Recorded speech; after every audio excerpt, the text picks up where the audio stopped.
7 meses após as eleições, um país mergulhado em crises. O debate em torno das pautas da eleição e das forças em oposição continuam até hoje. Então isso cria uma crise na medida em que todo mundo acusa todo mundo de tudo.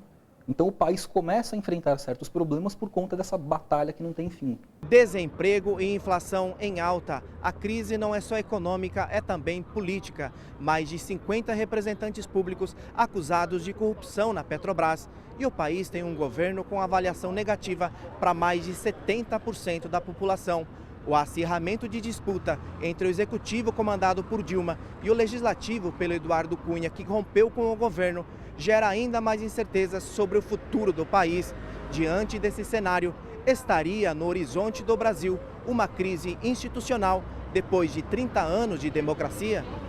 Os governos tomam decisões, mas no fim das contas o povo queria que outras coisas fossem feitas. Então tem uma crise de representatividade no que diz respeito às instituições. O executivo, o legislativo e o judiciário só podem fazer bem ao povo sem nenhum interesse pessoal, mas quando isso não acontece, existem recursos previstos na Constituição. Os poderes devem ser harmônicos e independentes. Quando tem necessidade de intervir em incorreções nos caminhos da Constituição, podem. Até porque, se houver um choque entre poderes, o artigo 142 da Constituição manda a intervenção das Forças Armadas. O que vale dizer, nenhum dos três poderes desejaria que tivéssemos uma intervenção constitucional. Se não há harmonia entre os poderes, as mazelas são cada vez mais evidentes, a confiança nas instituições despenca. Muita corrupção, mentiras. A última pesquisa da Conferência Nacional dos Transportes mostrou que somente cerca de 4% dos brasileiros confiam sempre ou na maioria das vezes nos partidos políticos.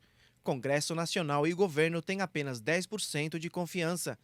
Entre as 14 instituições avaliadas, 73% dos brasileiros confiam sempre ou na maioria das vezes na Igreja, 51% no Exército e 24% na Justiça. Tá meio difícil para confiar. Qualquer um deles. Eu ainda vou pela Igreja. Por enquanto ainda acredito nas Forças Armadas, cara.